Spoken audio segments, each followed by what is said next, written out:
Hello friends, welcome to my YouTube channel Indian crochet art, जहां पर मैं हर Friday को आपके लिए एक नया ब्यूटीफुल सा क्रोशेट प्रोजेक्ट लेकर आती हूं और उसका स्टेप बाय स्टेप ट्यूटोरियल आपको सिखाती हूं।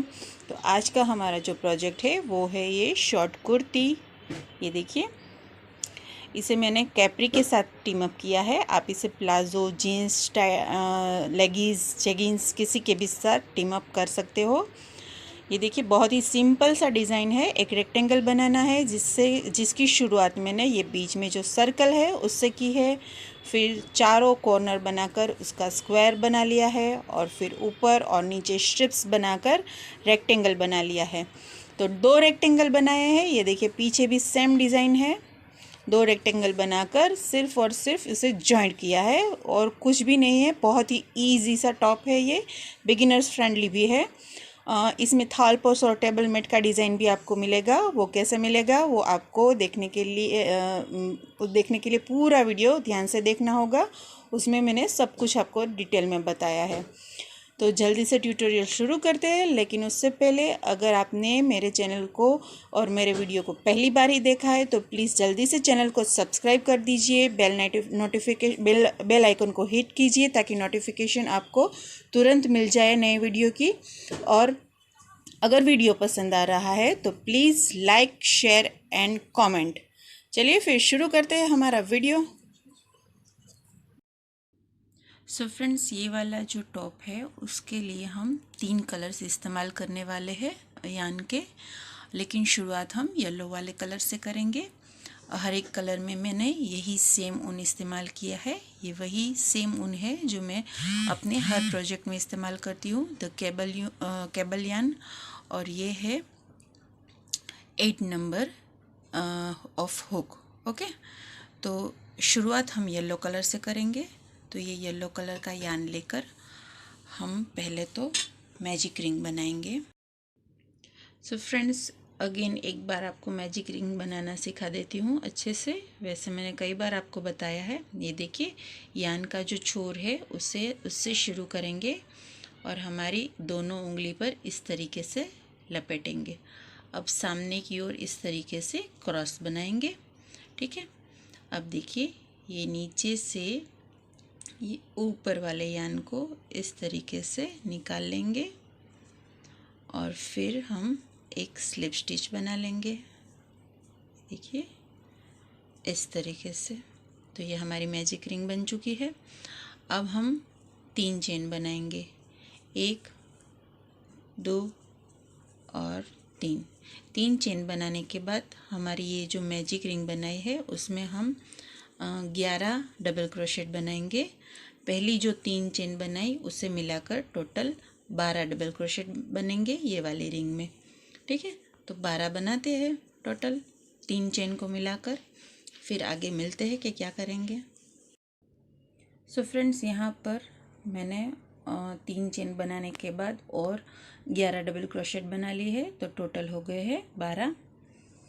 ये देखिए, अब हम ये हमारी मैजिक रिंग को इस तरीके से खींचकर, ये देखिए, इस तरीके से बंद कर लेंगे। और जो शुरुआत में हमने 3 चेन बनाई थी, यानी कि हमारा जो पहला डबल क्रोशेट है उसकी ऊपर वाली यानी कि तीसरी वाली जो चेन है उसमें हमें हुक को डालकर स्लिप स्टिच से जॉइंट कर लेना है। ये देखिए, इस तरीके से हम हुक को डालेंगे और फिर इसे स्लिप स्टिच की हेल्प से जॉइंट कर लेंगे।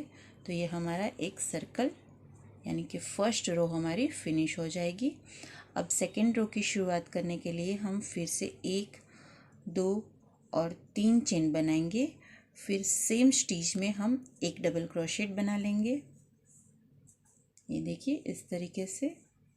तो ये पहली जो स्टिच है उसमें हमारे 2 डबल क्रोशेट बन चुके हैं। अब हम नेक्स्ट स्टिच में 2 डबल क्रोशेट बनाएंगे। ये 1 एंड ये 2। अगेन नेक्स्ट स्टिच में 2 डबल क्रोशेट बनाएंगे, 1 और ये 2। तो इसी तरीके से सारी की सारी 12 की 12 जो स्टिचेस है फर्स्ट रो की, उसमें हम 2 डबल क्रोशेट बनाकर इस सेकेंड रो को भी फिनिश कर देंगे। ये देखिए सारे स्टिचेस में हमने दो दो डबल क्रोशेट बना लिए हैं। तो ये वाली रो में हमारे पास टोटल 24 डबल क्रोशेट है। अब हम सेम वे जैसे हमने पहली रो को जॉइंट किया था उसी तरीके से ये वाली रो को भी जॉइंट कर लेते हैं और 3 चेन बनाकर थर्ड वाली रो की शुरुआत करेंगे।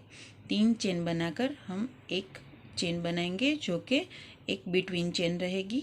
ये पहला डबल क्रोशेट है 3 चेन, फिर एक चेन है वो बिटवीन चेन रहेगी।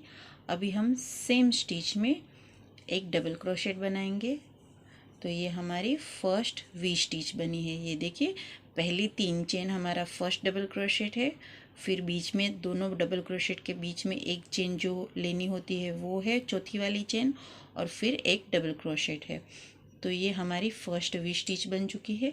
अब हम एक चेन बनाकर नीचे से एक स्टिच को छोड़ देना है। ये देखिए ये वाली स्टिच छोड़ देंगे और ये वाली स्टिच में हम फिर से वी स्टिच बनाएंगे।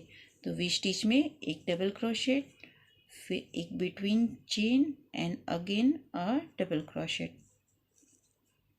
ये देखिए इस तरीके से फिर से एक चेन, नीचे एक स्टिच छोड़कर नेक्स्ट वाली स्टिच में अगेन अ वी स्टिच।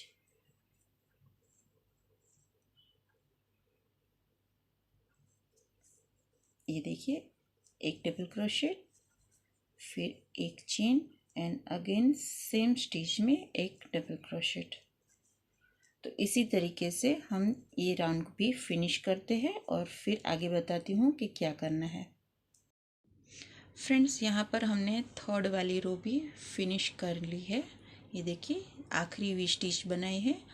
अब मैं एक चेन बनाऊंगी, नीचे जो एक आखिरी स्टिच है उसे स्किप करना है, ठीक है। अब ये देखिए यहाँ पर हमने शुरुआत में 4 चेन बनाई थी, तो जो चौथी वाली थी वो बिटवीन चेन थी, ठीक है।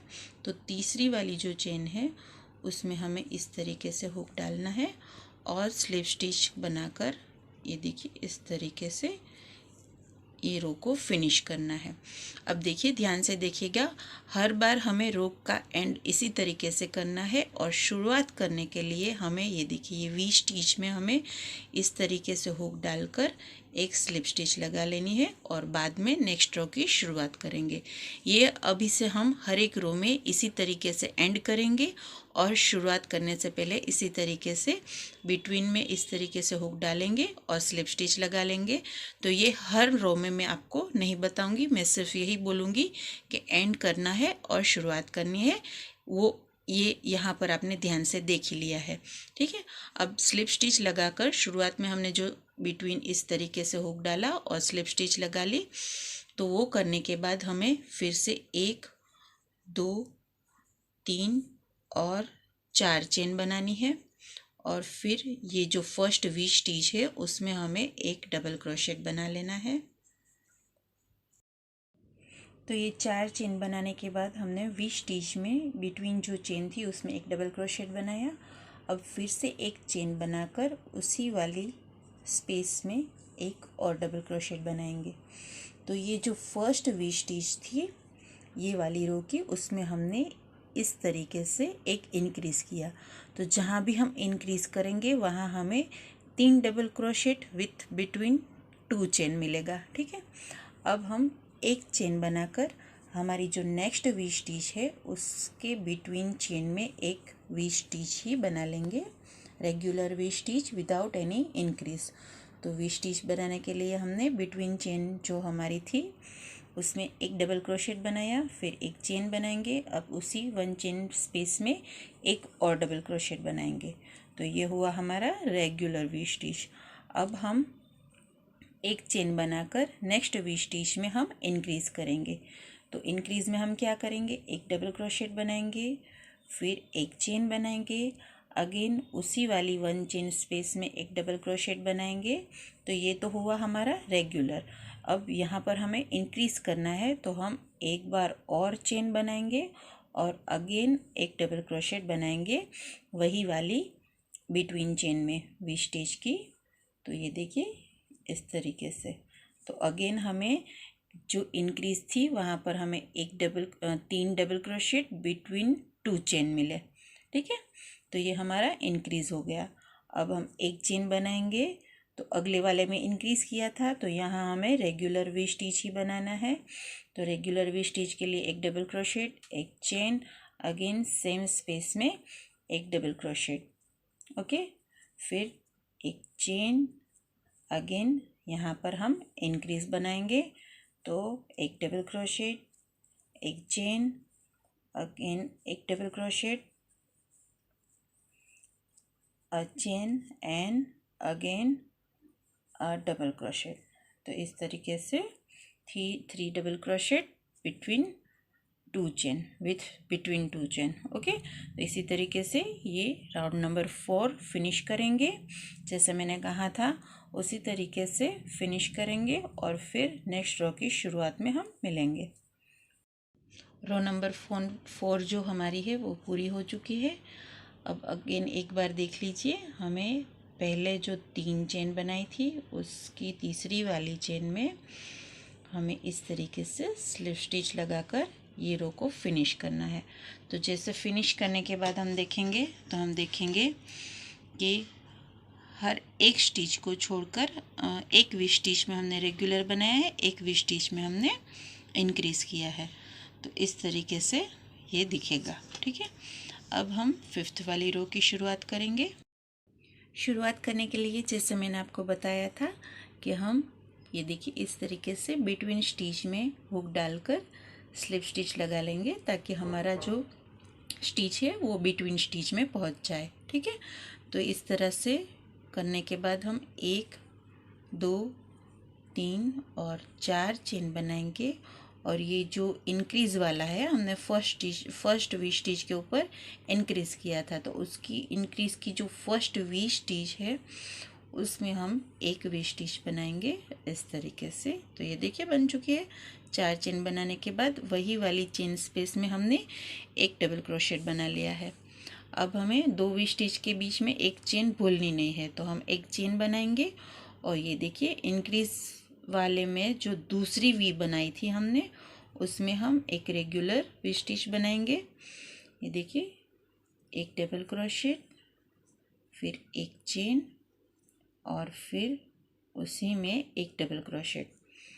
तो इंक्रीज़ वाले में हमें 2 वी के ऊपर यहाँ पर भी 2 वी मिल चुके हैं विथ बीच में एक चेन है, यहाँ पर बीच में चेन नहीं है, उतना सा ही फ़र्क है, ठीक है।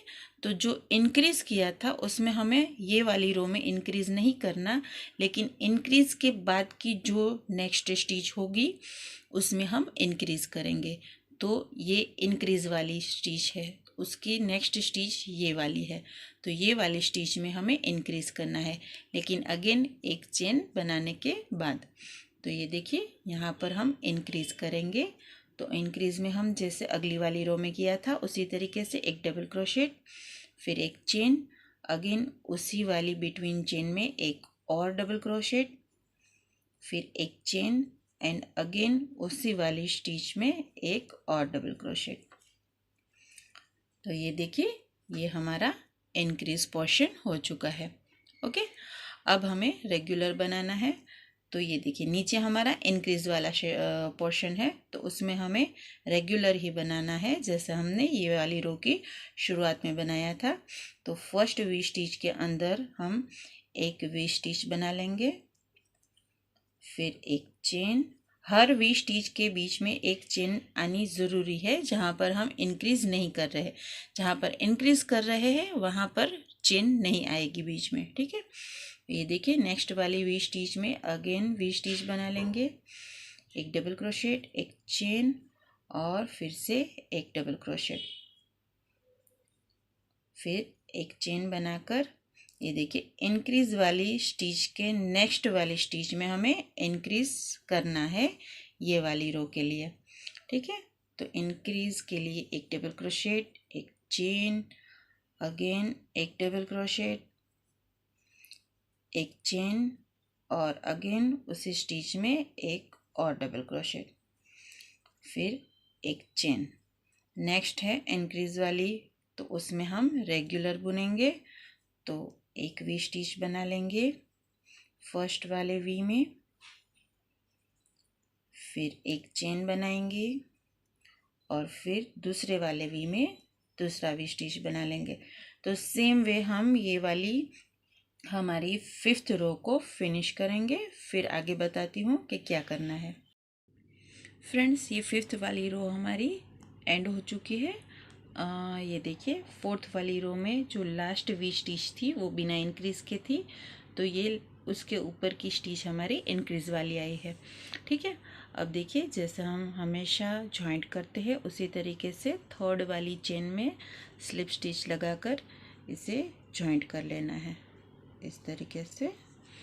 ओके, अब हमें क्या करना है, ये देखिए क्योंकि मैं यहाँ से कलर चेंज कर रही हूँ इसलिए मैं धागा थोड़ा लंबा छोड़ के इस तरीके से काट दूँगी और ये देखिए यहाँ से इस तरीके से खींचकर इसे अच्छे से टाइट कर लूँगी। अब देखिए कलर चेंज करना है इसलिए मैं ये जिस तरीके से हम स्लिप स्टिच लगाते थे उस जगह पर हम इस तरीके से धागा पुरो लेंगे अच्छे से। ठीक है, और फिर टाइट वाली नॉट लगा लेंगे। फ्रेंड्स, हर रो की शुरुआत करने से पहले हमें अगली वाली रो में लास्ट स्टिच इंक्रीज थी या रेगुलर थी वो देखना है। तो ये देखिए 5वीं वाली रो में हमारी जो लास्ट स्टिच थी वो इंक्रीज थी। तो हम जिस पैटर्न को फॉलो कर रहे हैं उसमें हमें हर इंक्रीज वाली स्टिच के बाद वाली जो रेगुलर स्टिच है उसके ऊपर हमें इंक्रीज करना है, राइट। तो ये 6ठी वाली रो में हम ये फर्स्ट स्टिच में इंक्रीज करेंगे क्योंकि अगली वाली रो की ये वाली स्टिच के अगली वाली स्टिच इंक्रीज है। तो यही पैटर्न हम फॉलो कर रहे हैं। तो ये देखिए यहाँ पर हम 1 2 3 और 4 चेन बनाएंगे। फिर फर्स्ट वी स्टिच जो है हमारी जो कि रेगुलर वी स्टिच है उसमें हम एक डबल क्रोशेट बना लेंगे, फिर एक चेन बनाएंगे और फिर से उसी वाली वी स्टिच में एक और डबल क्रोशेट बनाएंगे। तो ये हो गया हमारा increase portion ready, like this. तो देखिए जो हमारी ये देखिए ये इंक्रीज वाली, इसकी अगली वाली रो में ये इंक्रीज वाली, इसके अगली वाली रो में तो हमने इंक्रीज ही नहीं किया। तो ये देखिए इंक्रीज इंक्रीज इंक्रीज इस तरीके से हमारी पैटर्न आएगी। ठीक है, तो अब क्योंकि ये इंक्रीज हो चुका है तो एक चेन बनाकर नेक्स्ट हमें रेगुलर वी स्टिच बनाना है। नेक्स्ट वी स्टिच के बिटवीन वाली जो चेन है उसमें इस तरीके से फिर एक चेन, फिर ये देखिए यहाँ पर हमारी इंक्रीज वाला पोर्शन आया है तो उसके ऊपर हम 2 रेगुलर वी स्टिच बना लेंगे with a chain between both V stitch इस तरीके से। ये देखिए नीचे जो हमारा इंक्रीज वाला पोर्शन था उसके ऊपर हमारे अच्छे से 2 वी स्टिच आ गए, बीच में एक चेन भी आ गई। अब हम एक चेन बनाएंगे क्योंकि ये इंक्रीज वाला पोर्शन है तो उसकी नेक्स्ट वाली जो रेगुलर वी स्टिच है उसमें हम इंक्रीज करेंगे। तो ये एक डबल क्रोशेट, एक चेन, सेम चेन स्पेस में अगेन अ डबल क्रोशेट, एक चेन और सेम चेन स्पेस में अगेन अ डबल क्रोशेट। तो इस तरीके से हमने ये वाली स्टिच के ऊपर एक इंक्रीज स्टिच बना लिया। अब हम एक चेन बनाएंगे और फिर नेक्स्ट वाली वी स्टिच में एक रेगुलर वी स्टिच बनाएंगे इस तरीके से, फिर एक चेन, फिर रेगुलर वी स्टिच क्योंकि ये इंक्रीज वाला पोर्शन है तो उसके ऊपर 2 वी स्टिच बनेंगे लेकिन दोनों के बीच में एक चेन आएगी। ये दूसरा वी स्टिच,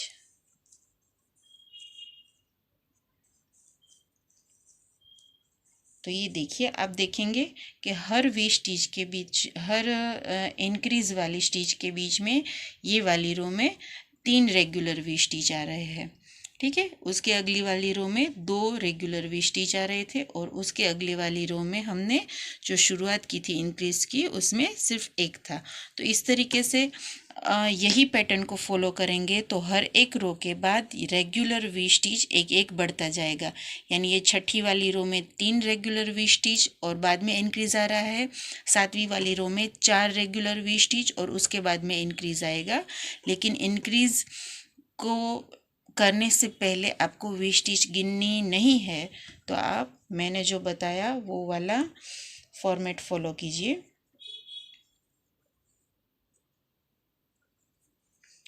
और इस तरीके से ये देखिए हर एक इंक्रीज वाली स्टिच के बाद वाली रेगुलर स्टिच के ऊपर इंक्रीज स्टिच बनाइए।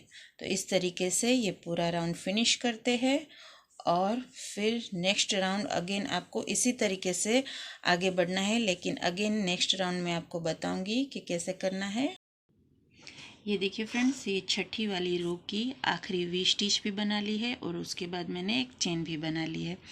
अब देखिए, आप देख सकते हैं हमारी इंक्रीज हर जगह पर 3 रेगुलर वी स्टिच के बाद आई है। ठीक है, ये देखिए यहाँ से हमने इंक्रीज की शुरुआत की थी तो उससे पहले ये 3 रेगुलर वी स्टिच आई है और यहाँ पर इंक्रीज आई है। तो पूरी रो अच्छे से इंक्रीज के साथ आगे बढ़ी है। अब देखिए, हम 7वीं रो की शुरुआत करने से पहले ये वाली रो को जॉइंट करेंगे। तो फ्रेंड्स, ये देखिए ये वाली रो की शुरुआत में जो हमने 3 चेन बनाई थी उसकी तीसरी वाली चेन में इस तरीके से हम स्लिप स्टिच लगाकर ये रो को जॉइंट करेंगे। और जैसे मैंने आपको बताया कि नेक्स्ट रो की शुरुआत करने से पहले अगर हम कलर चेंज नहीं कर रहे हैं तो इस तरीके से हम स्लिप स्टिच लगाकर फिर नेक्स्ट रो की शुरुआत करेंगे। मैंने अगली रो में आपको बताया था कि हर एक रो की शुरुआत करने से पहले लास्ट स्टिच हमने इंक्रीज वाली बनाई है कि रेगुलर वाली बनाई है वो देखना बहुत ज़रूरी है।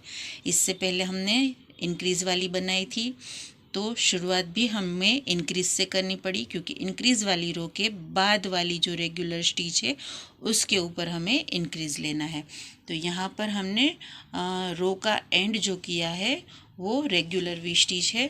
तो यहाँ पर हमें तो फ्रेंड्स यहाँ पर हमें जैसे मैंने बताया हमें रेगुलर वी स्टिच ही बनानी है। तो 2, 3 और 4 चेन बनाने के बाद सेम चेन स्पेस में हमें एक डबल क्रोशेट बनाना है।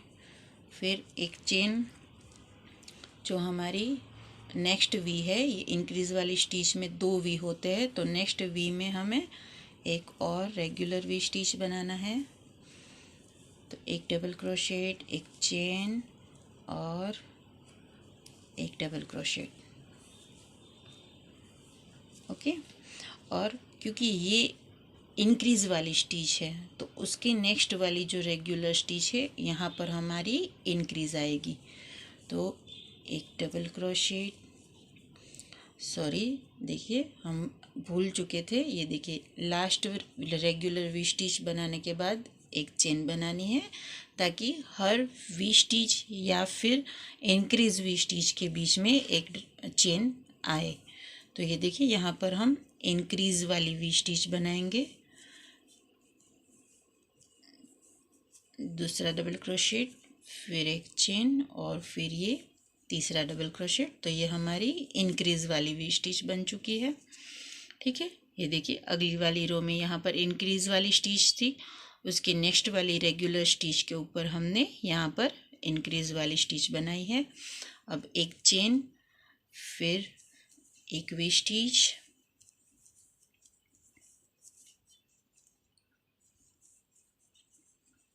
फिर से एक चेन, फिर से एक वी स्टिच,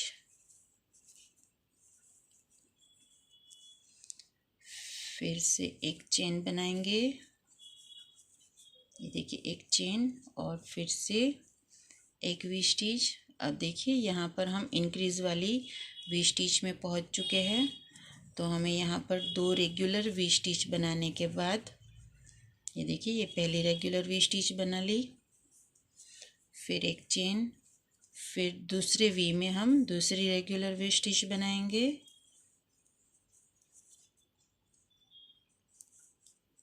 फिर एक चेन बनाएंगे और नेक्स्ट जो रेगुलर वी स्टिच है उसमें हम इंक्रीज वाली वी स्टिच बनाएंगे, यानी कि एक डबल क्रोशेट, एक चेन, फिर दूसरा डबल क्रोशेट, फिर दूसरी एक चेन और फिर तीसरा और आखिरी डबल क्रोशेट। तो इस तरीके से हम ये वाली रो को आगे बढ़ाएंगे और इसी फॉर्मेट में, ये देखिए, इसी फॉर्मेट में हमें ये सर्कल को आगे बढ़ाना है। अगर थोड़े से रो बनाने के बाद कहीं पर हमें लगे कि ये जो सर्कल है हमारा थोड़ा सा ज़्यादा ही रफल्ड हो रहा है, तो हम बीच में एक बिना इंक्रीज के रो बना सकते हैं और फिर नेक्स्ट रो में इंक्रीज करेंगे। तो वो इंक्रीज हम इंक्रीज वाली रो की आगे वाली रो को देखते हुए, मतलब उस वाली रो में जहाँ पर हमने इंक्रीज किया होगा उसकी नेक्स्ट वाली स्टिच के ऊपर रेगुलर वी स्टिच होगा और उसके ऊपर हमें इंक्रीज करना है, क्योंकि बीच में रेगुलर वी स्टिच ही होगा हर एक स्टिच में, क्योंकि हम इंक्रीज नहीं करेंगे। तो ये सर्कल हमें कितना बड़ा बनाना है वो मैं आपको बताती हूँ। फ्रेंड्स ये देखिए, अगर सेंटर वाला पोर्शन लेते हुए हम ये सर्कल के डायामीटर यानी कि व्यास को मेजर करेंगे तो ये 7 इंच है। ठीक है, तो आपको पहले अपनी चेस्ट का मेजरमेंट लेना है। सपोज़ आपकी जो चेस्ट है वो 32 इंच है, तो आपको ये सर्कल का ये वाला जो नाप है वो कम से कम 16 इंच तो लेना ही है। यानी कि जहाँ तक हमें, ये देखिए ये 16 इंच है यहाँ पर, ये देखिए, तो इतना बड़ा हमें सर्कल बनाना है, यहाँ तक पहुँचना चाहिए दोनों ओर से। ठीक है, अगर आपकी 32 इंच की चेस्ट है तो आपको 16 इंच का व्यास चाहिए ये सर्कल में। उससे ज़्यादा अगर आपको ढीला फिटिंग पहनना है तो उससे थोड़ा सा ज़्यादा चलेगा, लेकिन कम नहीं चलेगा, वरना वो आपको बहुत ही टाइट आएगा। ठीक है, तो इसी मेजरमेंट को फॉलो करना है आपको, मतलब अपनी चेस्ट के मेजरमेंट के अनुसार।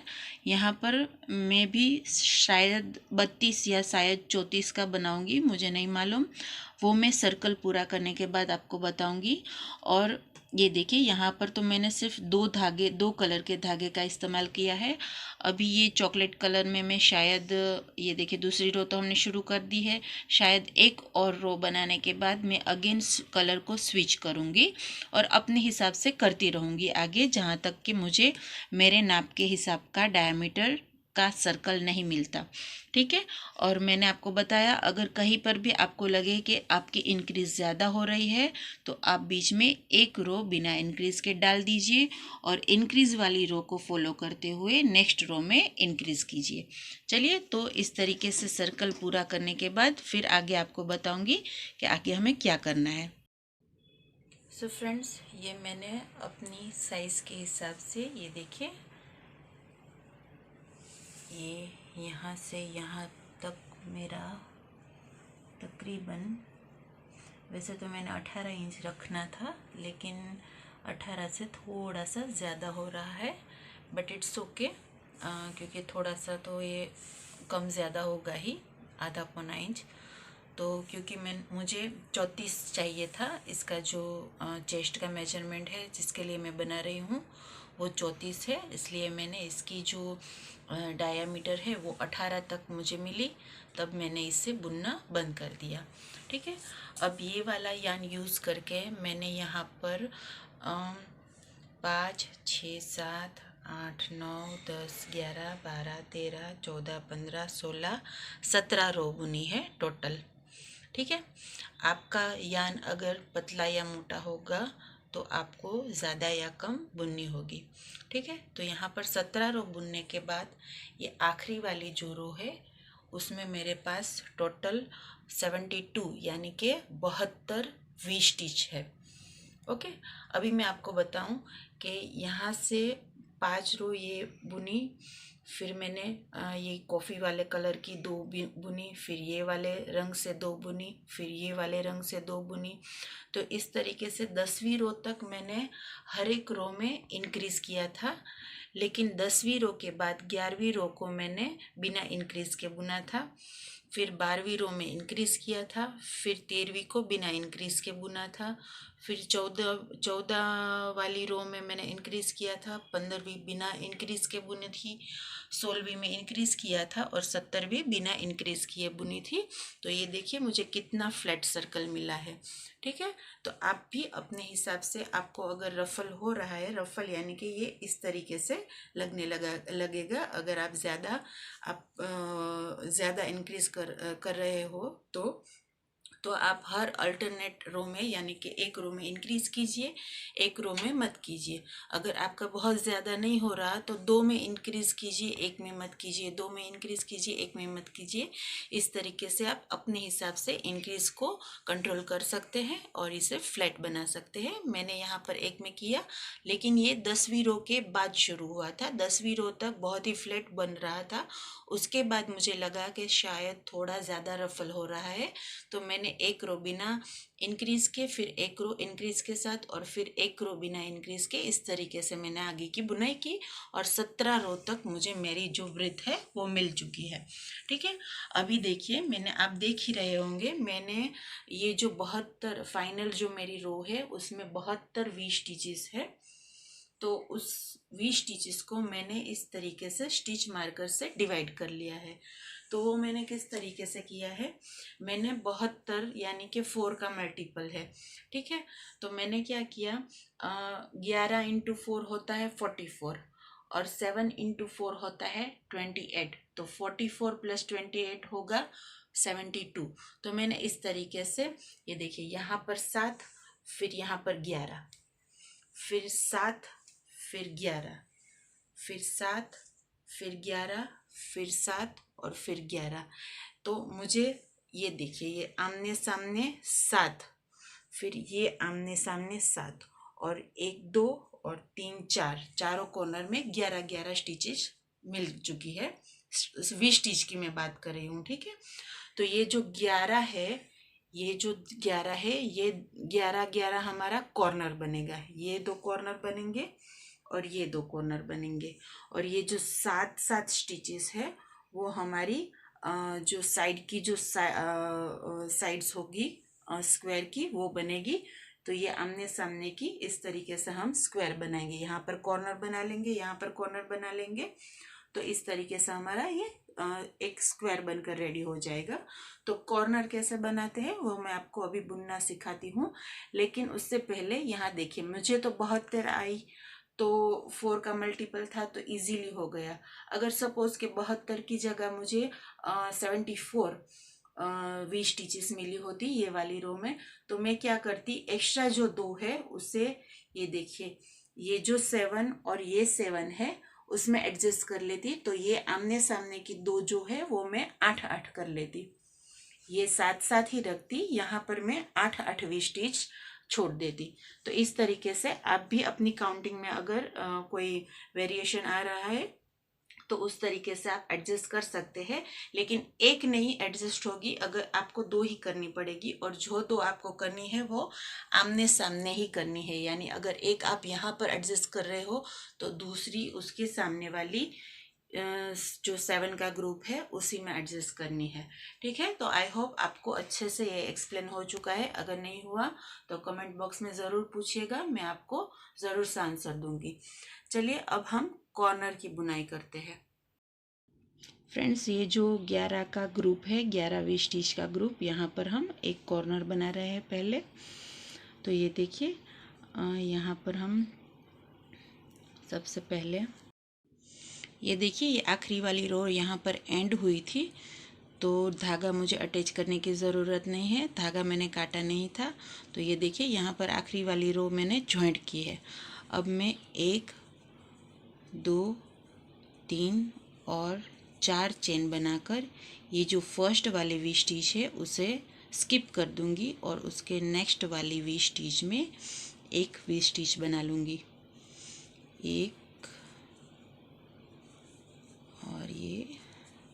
2।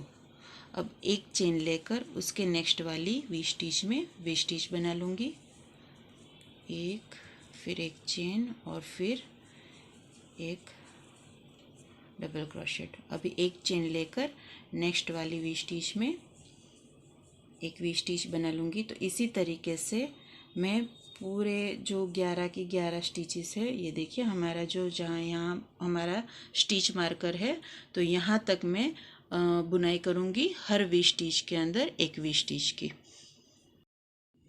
फ्रेंड्स ये देखिए स्टिच मार्कर के पहले तक जो पहले वाली जो वी स्टिच है वहाँ तक मैंने बुनाई कर ली है। अब हम 1 2 3 और 4 चेन बनाकर इसे घुमा लेंगे और अगेन जैसे हमने अगली रो में किया था उसी तरीके से ये जो फर्स्ट वी स्टिच है हमारी उसे स्किप कर देंगे और नेक्स्ट वी स्टिच में वी स्टिच बुन लेंगे इस तरीके से।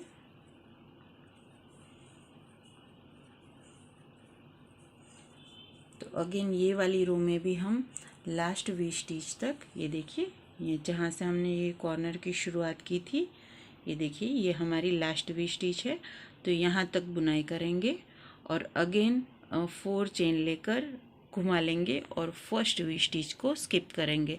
तो इस तरीके से हर रो में हम फर्स्ट वी स्टिच को स्किप करेंगे तो क्या होगा, हर एक रो में एक एक डिक्रीज होती जाएगी वी स्टिच।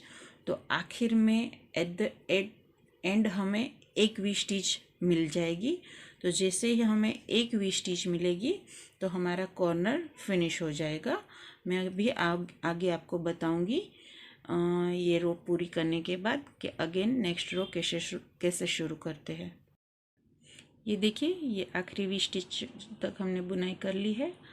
अब 1 2 3 और 4 चेन बनाने के बाद इसे फिर से घुमा लेंगे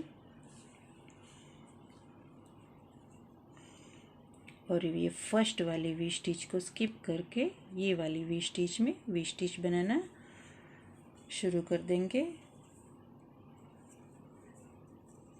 इस तरीके से वी स्टिच बना लेंगे। ओके, तो इसी तरीके से ये देखिए ये वाली रो को हम ये जो हमारी ये वाली आखिरी वी स्टिच है यहाँ तक बुनेंगे और इसी तरीके से 4 चेन बुनने के बाद हर एक रो में हम एक वी स्टिच को स्किप करेंगे। तो थोड़ी सी बुनाई करने के बाद फिर आगे आपको बताऊंगी कि कॉर्नर का जो लास्ट हमारा रो रहेगा वो कैसे बुनेंगे हम। फ्रेंड्स ये देखिए ये कॉर्नर के एंड तक हम पहुंच चुके हैं, ऑलमोस्ट एंड तक। अभी यहाँ पर हमारे पास आखिरी 3 वी स्टिचेस बची है। तो अभी ये वाली रो में हम पहली को स्किप करेंगे और 2 में बुनाई करेंगे इस तरीके से।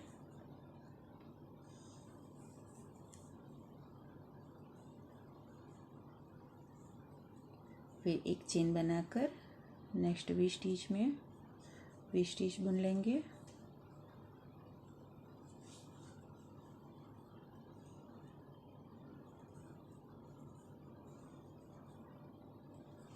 फिर 1 2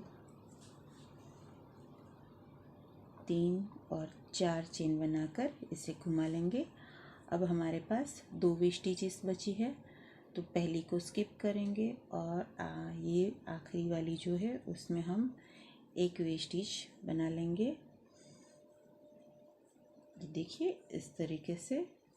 तो अब हम क्या करेंगे, ये देखिए ये एक वी स्टिच हमें आखिर में मिल चुकी है। तो अब हमारी बुनाई यहाँ पर पूरी होती है। अब हम धागा काट लेंगे और इसे इस तरीके से खींच कर टाइट कर लेंगे और फिर हम इसे स्टिचेस में कहीं पर एडजस्ट कर लेंगे।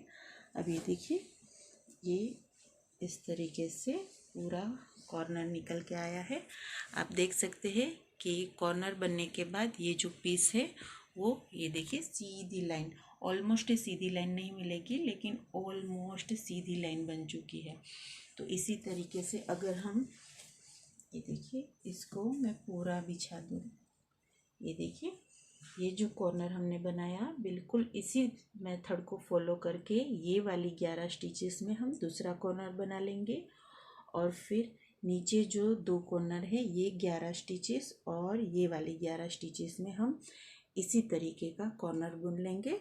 तो ये जो हमारा राउंड पीस है वो राउंड में से स्क्वायर बन जाएगा। फिर उसे स्क्वायर में से हम रेक्टेंगल बना देंगे, वो मैं आगे आपको बताऊंगी। फ्रेंड्स, मैंने शुरुआत में आपको बताया था कि इसमें से मैं इसी सेम वीडियो में आपको थालपोश कैसे बनाना है उसका आइडिया भी बताऊंगी। तो ये देखिए, मैं आपको बताना भूल चुकी थी, ये कॉर्नर से पहले ये पूरा हमारा राउंड था। तो इस राउंड को हम अगर चाहे तो और भी बड़ा बना सकते हैं अपने थाल के नाप के अनुसार। और फिर एंड में हमें जो कोई भी बॉर्डर बनानी आती है, मेरी खुद की चैनल पे मैंने बहुत सारे बॉर्डर लेसेस डाले हैं, हैंकी पे बनाई है मैंने बॉर्डर, तो वही वाली बॉर्डर आप यहाँ पर इसकी बॉर्डर में बनाकर एक अच्छा सा थालपोश तैयार कर सकते हैं इसी सेम सर्कल को यूज़ करके। ठीक है, तो चलिए ये एक कॉर्नर जो मैंने बनाया है इसी तरीके से मैं ये वाला, फिर ये वाला और ये वाला बना लेती हूँ। फिर स्क्वायर पीस के साथ आपसे मिलती हूँ। फिर हम सीखेंगे कि उस स्क्वायर पीस को हम रेक्टेंगल कैसे बनाएंगे। ठीक है, राउंड में से स्क्वायर तो बना लिया, अब भी हम स्क्वायर में से रेक्टेंगल बनाएंगे। चलिए, तो कुछ देर बाद मिलते हैं। तो देखिए फ्रेंड्स, ये बाकी के तीनों कॉर्नर की बुनाई करने के बाद ये हमारा जो सर्कल है ये ट्रांसफॉर्म हो चुका है एक स्क्वायर में। अब हमें इस टॉप की लेंथ की बात करनी है। तो अब ये स्क्वायर बन चुका है, ये हमारी बॉडी का नाप जो ब्रेथ है वो हमें मिल चुकी है। अब हमें लेंथ गेन करनी है। तो लेंथ गेन करने में ये जो स्क्वायर है वो रेक्टेंगल बना देंगे हम। तो वो कैसे करेंगे, थोड़ी सी रो की ऊपर की साइड बुनाई करेंगे और उतनी ही रो की हम यहाँ नीचे की ओर बुनाई करेंगे। ठीक है, तो इस तरीके से ये रेक्टेंगल बन जाएगा। तो आपका देखिए यहाँ पर हमने नापा था, ये ब्रेथ जो है हमारी 18 इंच है, यानी 18 इंचेस है। तो मुझे शायद 24 या 26 चाहिए लंबाई, वो मैं आगे देखूंगी कि कितना लंबा मुझे टॉप बनाना है।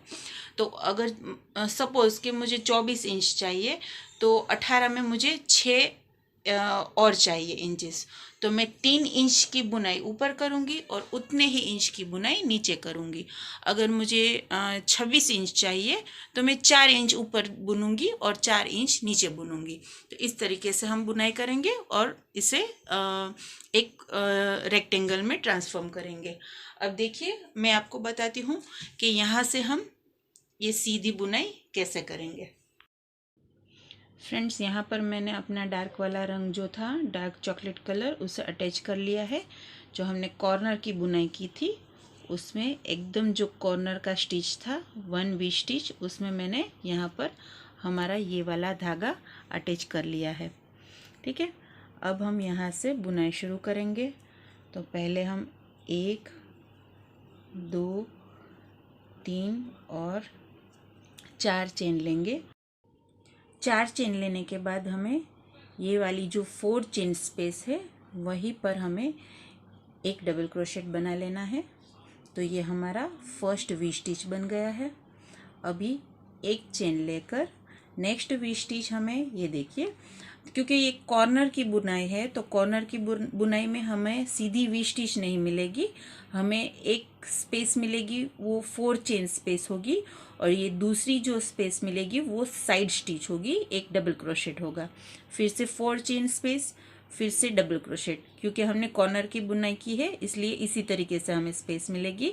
तो वो हर स्पेस में हमें एक वी स्टिच बुननी है with a chain between every V stitch. ये देखिए, अभी ये जो साइड स्टिच है डबल क्रोशेट उसमें हमने एक वी स्टिच बना ली। अब एक चेन बना लेंगे। अभी नेक्स्ट जो स्पेस है हमारी वो ये है, ये देखिए, ये 4 चेन स्पेस है। तो अब उसमें हम एक वी स्टिच बना लेंगे,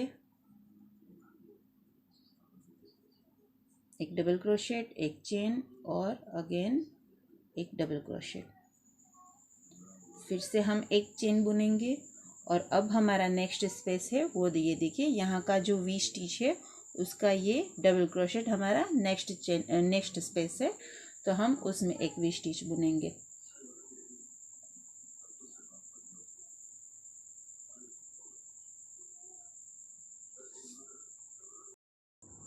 ये देखिए फ्रेंड्स, इसी तरीके से मैंने आपको बताया, आपको पूरे कॉर्नर में इस तरीके से स्टिचेस मिलेगी। ठीक है, अब ये देखिए यहाँ पर हमारा कॉर्नर जैसे ही फिनिश होगा तो हमने जो बीच में 7 वी स्टिच छोड़ी थी वो हमें मिलेगी। तो वो सातों की सातों वी स्टिच के ऊपर हमें 7 वी स्टिच ही बना लेनी है रेगुलर। ये देखिए इस तरीके से जो बिटवीन चेन है वी स्टिच में 2 डबल क्रोशेट के बीच में, उसमें हम वी स्टिच बना लेंगे। और हर वी स्टिच के बीच में भी एक चेन बुनना नहीं भूलेंगे। ठीक है फ्रेंड्स, ये देखिए ये सातों की सातों वी स्टिच के ऊपर हमने वी स्टिच बना ली है। अब अगेन हमारा सामने वाली साइड का कॉर्नर आ चुका है। तो हम अगेन ये देखिए पहली जो स्पेस है वो है 4 चेन स्पेस, तो उसमें हम एक वी स्टिच बनाएंगे। अब हमारा नेक्स्ट जो स्टिच है वो है साइड स्टिच डबल क्रोशेट, तो उसमें हम अगेन एक वी स्टिच बना लेंगे, फिर एक चेन बनाएंगे और अगेन नेक्स्ट जो स्पेस है वो है 4 चेन स्पेस, तो उसमें एक वी स्टिच बनाएंगे। तो इसी तरीके से हम कॉर्नर के एंड तक यानी कि यहाँ तक बुनाई को फिनिश करेंगे। फ्रेंड्स, कॉर्नर की बुनाई पूरी करने के बाद हमें नेक्स्ट रो में स्विच करना है। तो वो हम 1, 2 और 3 चेन बनाकर ये घुमा लेंगे और फिर हमारी जो फर्स्ट वी स्टिच है, ये देखिए ये फर्स्ट वी स्टिच है, उसमें हम एक वी स्टिच बनाएंगे। ये देखिए इस तरीके से वी स्टिच बना लेंगे, फिर एक चेन बनाकर नेक्स्ट वी स्टिच में भी एक वी स्टिच बना लेंगे। तो इस तरीके से हम हर एक वी स्टिच में एक एक वी स्टिच बनाकर ये वाली दूसरी रो को भी फिनिश करेंगे। फ्रेंड्स, ये देखिए ये पहली रो में अब हर स्पेस में हमारे पास वी स्टिच है, तो दूसरी रो में हर एक वी स्टिच के ऊपर हम वी स्टिच बुनेंगे। ठीक है, और फिर तीसरी रो में भी उसी तरीके से वी स्टिच के ऊपर वी स्टिच बुननी है। यहाँ पर कलर अगेन आप अपनी मर्जी के अनुसार स्विच कर सकते हैं। और आपको अगर टोटल 8 इंच का एक्सटेंड चाहिए अपनी लेंथ में, तो यहाँ पर आप 4 इंच जहाँ तक आपको मिलता है वहाँ तक आप रो की बुनाई कीजिए। और फिर सेम वे, ये देखिए सेम वे आपको यहाँ पर भी यहाँ पे धागा अटैच करना है। ये देखिए इसे घुमाकर यहाँ पर धागा अटैच करेंगे और जैसे मैंने वो वाली रो बनाना सिखाई उसी तरीके से पहली रो बनाएंगे और हर एक स्टिच में हम वी स्टिच क्रिएट कर लेंगे। फिर सेम वे ऊपर जितनी रो हमने बनाई है जिस तरीके से कलर स्विच करेंगे उसी तरीके से यहाँ पर नीचे भी हम कलर स्विच करेंगे। ये देखिए यहाँ पर भी हम नीचे भी कलर स्विच करेंगे और ऊपर जितनी ही रो हम नीचे भी बनाएंगे। तो ये हमारा एक सा हमें रेक्टेंगल मिल जाएगा। तो मैं भी अपने हिसाब से रो की बुनाई करूँगी और अपने हिसाब से कलर चेंज करूँगी। तो कितनी रो बनाती हूँ, कितना लंबाई टोटल रखती हूँ और किस तरीके से यहाँ पर मैं कलर स्विच करूँगी वो मैं पूरा रेक्टेंगल बनाने के बाद आपको दिखाती हूँ। ठीक है, तब तक आप भी अपने अनुसार जैसे मैंने बताया उस तरीके से ऊपर की रो और सेम वे नीचे की रो की बुनाई कर लीजिए। ये देखिए फ्रेंड्स, ये स्क्वायर शेप को जैसे मैंने यहाँ पर आपको एक लाइन बनाकर दिखाई थी, वो एक लाइन के बाद मैंने और 1 2 3 4 5 6 7 8 9 10 और 11 रोज ऊपर की ओर बनाई है। और ये देखिए इस तरीके से मैंने कलर्स को यहाँ पर यूज़ किया है। कलर्स की कोई वो फिक्स नहीं है, आप अपने हिसाब से कर सकते हो। और सेम वे यहाँ पर बॉटम में मैंने उसी तरीके से 11 रो को बनाकर इसे रेक्टेंगल की तरह थोड़ा सा एक्सटेंड कर लिया है।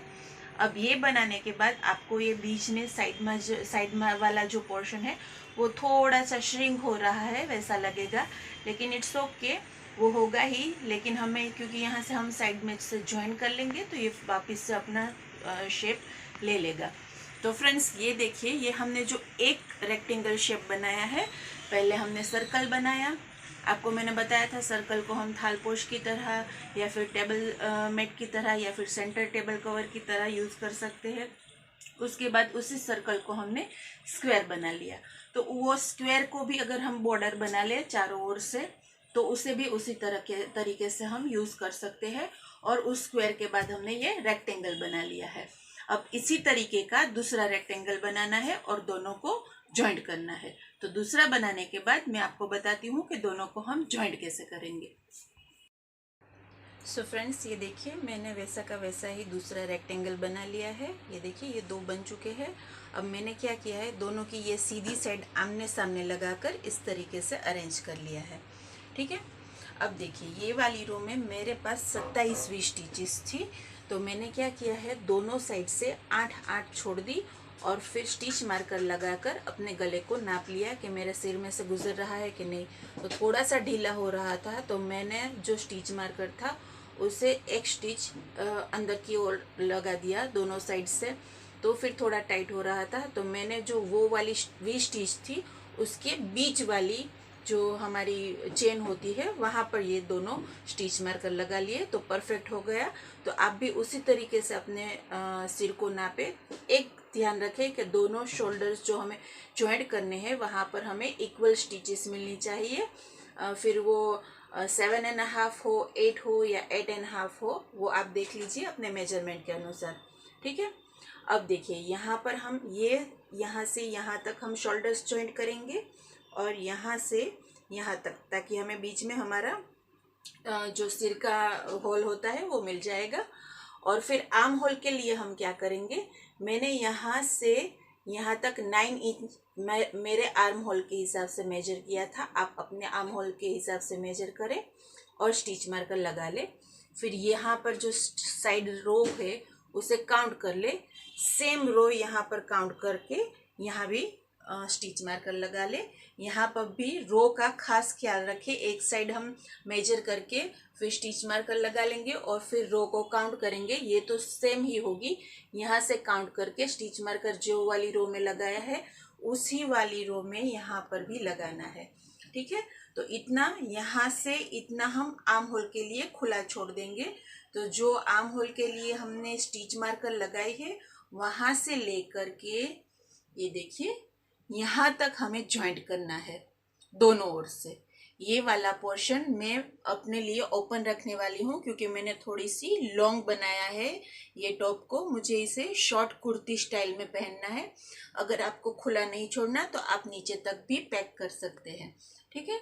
तो ये देखिए यहाँ से ये दोनों शोल्डर और यहाँ से यहाँ तक और फिर यहाँ से यहाँ तक हम किसी भी तरीके से जॉइंट कर सकते हैं। हम चाहे तो हुक और धागे को लेकर स्लिप स्टिच की सहायता से भी इसे जॉइंट कर सकते हैं, नहीं तो सुई धागे की हेल्प से भी जॉइंट कर सकते हैं। तो चलिए मैं आपको स्लिप स्टिच वाला तरीका एक बार बता देती हूँ। फ्रेंड्स, जॉइंट करने के लिए मैंने एक शोल्डर के मोस्ट कॉर्नर पोर्शन में इसे धागे को जॉइंट कर लिया है। अब हम स्लिप स्टिच की शुरुआत करते हैं। जहाँ पर हमें चेन स्टिच मिलेगी वहाँ पर हम थ्रू आउट हमारा ये हुक डालेंगे और इस तरीके से हम स्लिप स्टिच लगा लेंगे। ये देखिए यहाँ पर हमारे पास चेन स्टिच है, तो ये इस तरीके से हम डालेंगे और ये स्लिप स्टिच लगा लेंगे। अब जो नेक्स्ट स्टिच है वो है डबल क्रोशेट। तो ये वाली साइड के डबल क्रोशेट में हेड चेन में हम हुक डालेंगे, फिर सामने वाली साइड के डबल क्रोशेट के हेड चेन में हम इस तरीके से हुक डालेंगे और फिर धागा खींचेंगे और फिर उसी धागे को लूप में से निकाल लेंगे इस तरीके से। ठीक है। फिर जो नेक्स्ट स्टिच है वो है चेन स्टिच, तो उसमें हम थ्रू आउट इस तरीके से डालेंगे। फिर अगेन जो स्टिच है वो है हमारा डबल क्रोशेट, तो दोनों ही डबल क्रोशेट में इस तरीके से डालकर धागा खींचेंगे इस तरीके से। और ये देखिए, तो ये स्लिप स्टिच मैंने आपको कई बार बताया है। इसी तरीके से हम शोल्डर और आर्म होल को छोड़कर साइड में जो हमारा पोर्शन है उसे जॉइंट करते हैं। यहाँ पर क्योंकि ये वाला धागा है तो मैंने इसी धागे से इसे जॉइंट किया है। जहाँ यहाँ पर हमें ये वाला धागा लेना होगा जॉइंट करने के लिए ताकि वो दिखे ना। तो मैं चारों साइड्स जहाँ पर हमें जॉइंट करना है वो जॉइंट करने के बाद फिर से आपको मिलूँगी एक फिनिशिंग स्टेप बताने के लिए। फ्रेंड्स, यहाँ पर मैंने दोनों शोल्डर्स और आर्म होल के नीचे की दोनों साइड्स को जॉइंट कर लिया है स्लिप स्टिच की हेल्प से। आर्म होल के नीचे यहाँ पर हमें कई जगह पर 4 चेन मिली थी, और कई जगह पर हमें साइड डबल क्रोशेट मिला था। तो जहाँ पर हमें 4 चेन मिली थी वहाँ पर हमने थ्रू आउट हुक डाल के तीन स्लिप स्टिच लगाई, और जहाँ पर हमें साइड डबल क्रोशेट मिला था वहाँ पर हमने 2 स्लिप स्टिच लगाई है। तो इस तरीके से ये पूरी दोनों साइड्स और शोल्डर्स को जॉइंट कर लिया है। अब ये सीधा हो चुका है। इसे हमने उल्टी साइड से जॉइंट किया था, फिर इसे सीधा कर लेना है। और अब हम एक फाइनल स्टेप करेंगे, ये आर्म होल को, और यहाँ पर जो हमने साइड्स को छोड़ा है, ये देखिए यहाँ पर जो हमने नीचे, अगर आप छोड़ रहे हैं तो ये देखिए यहाँ से लेकर यहाँ तक हम सिंगल क्रोशेट बनाएंगे किसी भी एक कलर को लेकर, और यहाँ आर्म होल की एजिंग भी सिंगल क्रोशेट से करेंगे। तो वो किस तरह से करेंगे वो मैं आपको बताऊंगी। अब अगर आप ये ना करना चाहे तो भी इट्स ओके, ये कंप्लीट हो चुका है, लेकिन यहाँ पर मैं कर रही हूँ ताकि यहाँ पर देखिए थोड़े थोड़े धागे छूटे हैं। जहाँ से हमने वर्क की शुरुआत की होगी, कहीं पर हमने वर्क का एंड किया होगा, तो ये थोड़े थोड़े धागे, तो वो जहाँ यहाँ से हम यहाँ तक अगर सिंगल क्रोशेट की लाइन बना दें तो एक फिनिशिंग भी आ जाएगा, और वो सारे धागे हम उसमें छुपा भी लेंगे। ठीक है, तो चलिए मैं आपको बताती हूँ। फ्रेंड्स, ये हमारा आर्म होल है, और हमने जहाँ से इसे जॉइंट करना शुरू किया था वहाँ पर हमने ये धागा जॉइंट कर लिया है। अब ये देखिए यहाँ पर हमारे पास पहले जो है वो 4 चेन है। तो ये चारों चेन में हम 1 2 और 3 डबल क्रोशेट बनाएंगे। फिर नेक्स्ट स्टिच जो मिलेगी वो है साइड डबल क्रोशेट, तो उसमें हम 2 सिंगल क्रोशेट बनाएंगे। जिस तरीके से मैंने आपको बताया कि हमने स्लिप स्टिच जिस तरीके से लगाई थी उसी तरीके से हम यहाँ पर सिंगल क्रोशेट बनाएंगे। अब देखिए यहाँ पर हमें 4 चेन मिली है, तो उसमें हम 3 डबल क्रोशेट बनाएंगे। ये हाफ डबल क्रोशेट बनाएंगे, 2 और ये 3। तो इस तरीके से हम ये पूरी रो को फिनिश करेंगे। फ्रेंड्स, ये 4 चेन में 3 सिंगल क्रोशेट बनाने के बाद अब हम ये देखिए यहाँ पर 2 सिंगल क्रोशेट बनाएंगे। अब देखिए क्योंकि हमारी ये वाली रो शुरू हो रही है, इसलिए अब हमें सिर्फ और सिर्फ साइड स्टिचेस ही मिलेगी या फिर 3 चेन मिलेगी। तो उसमें हम 2 सिंगल क्रोशेट बनाते हुए आगे बढ़ेंगे। तो ये देखिए यहाँ तक हम 2 सिंगल क्रोशेट बनाएंगे हर एक साइड स्टिच में, और फिर से जैसे मैंने बताया उस तरीके से यहाँ से हम 4 चेन वाले में 3 सिंगल क्रोशेट और साइड स्टिच डबल क्रोशेट में 2 सिंगल क्रोशेट बनाते हुए ये आर्म होल को फिनिश करेंगे। और इसी तरीके से दूसरा आर्म होल बनाएंगे, और यहाँ पर हम जिस तरीके से हर एक साइड स्टिच में 2 सिंगल क्रोशेट ले रहे हैं उसी तरीके से हम नीचे जो हमने यहाँ पर ये इतना पोर्शन छोड़ा हुआ है, यहाँ पर हम ये वाले से शुरुआत करके यहाँ पर फिर ये वाले में इस तरीके से वी शेप में हम ये रो को फिनिश करेंगे और इसे भी फिनिशिंग दे देंगे। तो चलिए ये सारा वर्क पूरा करने के बाद आपको एट द एंड ये पहन के बताती हूँ कि ये कैसा लग रहा है। सो फ्रेंड्स, ये देखिए हमारा टॉप रेडी हो चुका है। आर्म होल्स और नीचे जो हमने कट लगाया था, मतलब साइड्स जो छोड़ी हुई थी साइड में से, वहाँ पर मैंने एजिंग बना ली है अच्छे से। तो ये देखिए ये फाइनल लुक है। आई होप आपको पसंद आया। चलिए फिर मिलते हैं नेक्स्ट वीडियो में अगले फ्राइडे को। तब तक के लिए बाय बाय।